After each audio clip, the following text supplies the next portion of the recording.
Hey everybody, I wanted to talk to you today because I know that many of you have been praying for me over the last day because I had that dizzy spell yesterday.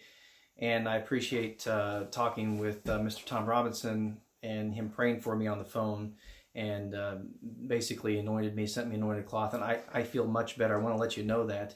I had to lay down for about 3.5 hours because I just felt like the room was spinning so badly, and I've never experienced that before. I've had patients who have had that before, and it doesn't look good when I've had these patients. You know, they get kind of sweaty and clammy, and that's exactly what I felt like because it was so unsettling.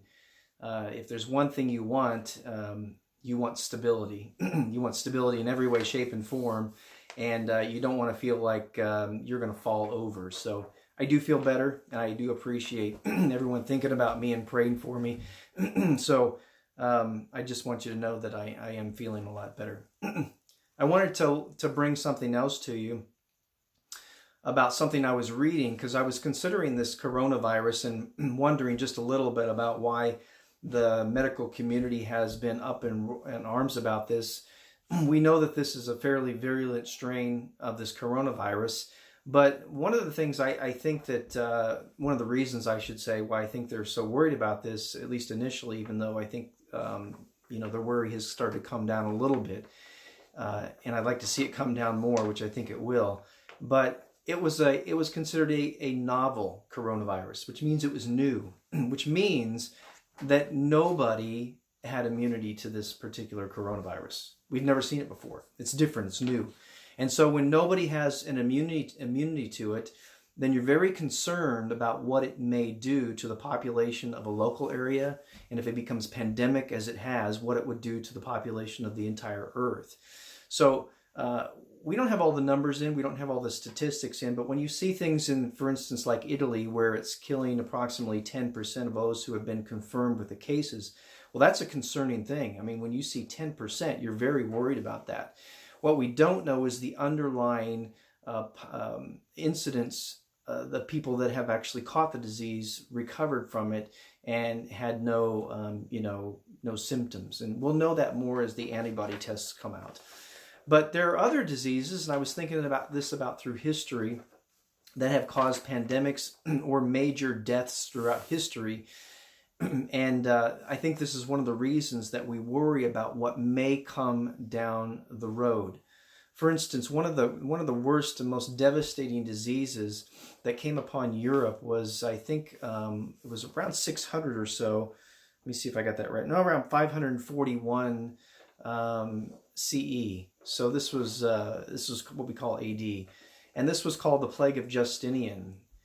They didn't know what it was at the time, but the Plague of Justinian wiped out about half the population of the earth, of the known earth at that time. 50% of the population. They estimate that it killed anywhere between 30 million and 50 million people. The Plague of Justinian, they didn't know what to do, so they really did nothing. And as a result, it killed everybody that didn't develop an immunity to it. And what this was it was the plague.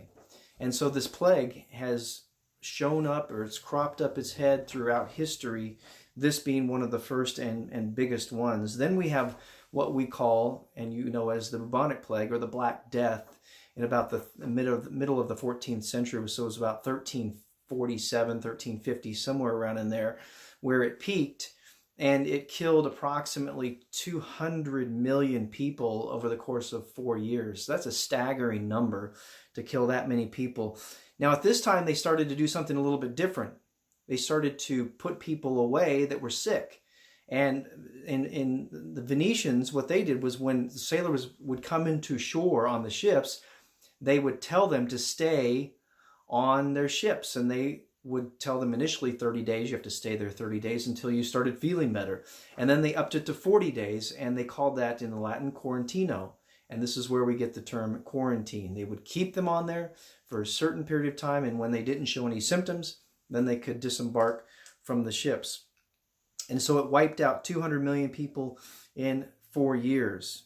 And then we have the Great Plague of London. This is another big one in 1665, which it culminated at that point. Now, the Black Plague, as I said, had cropped up over the course of several years. In fact, there were 40 outbreaks over the course of 300 years from 1348 through 1665. 30 outbreaks. So it seems like whoever it didn't develop an immunity to it would die, and then the next generation would come along, and then the same thing would happen to them. So it really had to do with developing an immunity to this particular plague.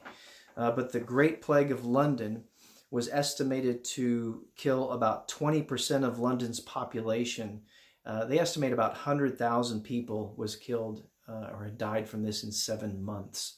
At this time, they started to not only quarantine people, but separate people in certain ways. Like if you walked around the city, you had to cover up, and then also you had to walk around with a white flag to let everybody know to stay away from you. On houses, they would put this red cross, and they would write next to it, because they knew whoever was in that house was going to die. There was just no way around it. They would put, "Lord, have mercy upon us." That plague actually came to an end when the Great Fire of London happened. And I think what it did was it kind of drove all the rodents, the rats, out of the city, because the plague happens when the fleas are on the rats. They eat, they bite their blood. They drink the blood in, and then they jump to humans, and then the humans get it, and that's how they get the plague. And then there was another big one, and that is smallpox. Oh, by the way, Yersinia pestis, the Black Plague, this is a bacterial infection. It's cured with just an antibiotic today. So if you don't have an antibiotic, then you'll die of the plague. But if we have an antibiotic available, which we do, we can survive the plague, so it won't come back. But the smallpox was estimated to kill all throughout Europe and Asia and Arabia about 30% of whoever it infected. So about 3 out of 10 died. This was just something that was ongoing, that they would see just constantly. And so by the time that the explorers came to the New World, some estimates say that because the indigenous population didn't have an immunity to this, it killed upwards of, I've seen estimates at 50 million people. I don't know if that's correct, but I've read this, 50 million people.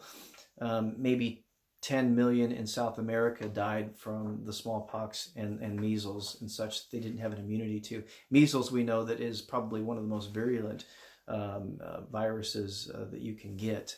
It spreads very rapidly. And then there was cholera, which I don't know if it falls in the same category, because a lot of these diseases, they would find out if you kept clean and you would follow the laws that God gave to in the Old Testament to the Israelites when they came out of Egypt, that if they kept things clean, if they cleaned the water, if they did certain things, put them outside the camp, if they did all of these things that we know we should do, that it would decrease the spread of all of these illnesses. And so he said, none of these diseases will be upon you as the nations around you. This is part of the reason, I think, why we see the bubonic plague not affecting the Jews so much in the Middle Ages in Europe. And they accuse them, obviously, of making everybody else sick. But in terms of thinking about these things and in here in this time that we live in, this is part of the reason I think that they're concerned about this particular coronavirus. Nobody has immunity to it, something we haven't seen before. And, you're very concerned about if it's going to wipe out, 500,000 people, several million, maybe a billion. You're very worried about these things. As we look further into the data and the numbers, we see that it's probably not going to infect that many people. And according to Dr. Birx from the conference yesterday, it probably won't kill nearly as many people as the models are saying. So this is not the plagues of Revelation. We don't see this in the plagues of Revelation. If you want to read those, you can go to Revelation 15 and 16. You can look at the plagues that will be poured out during the tribulation, or the wrath of God upon the earth during the Lord's day. And these are things that are very scary for that time. And I think today we should be thankful that we didn't live back in the time of the 1300s or before we have modern medicines we have it today. And also we follow the cleanliness laws, that we didn't live through that. And as scary as this can be at times, we're very thankful, I believe, that we will be protected from what will come in the future. These plagues that will come upon the earth, because mankind will not repent given the opportunity.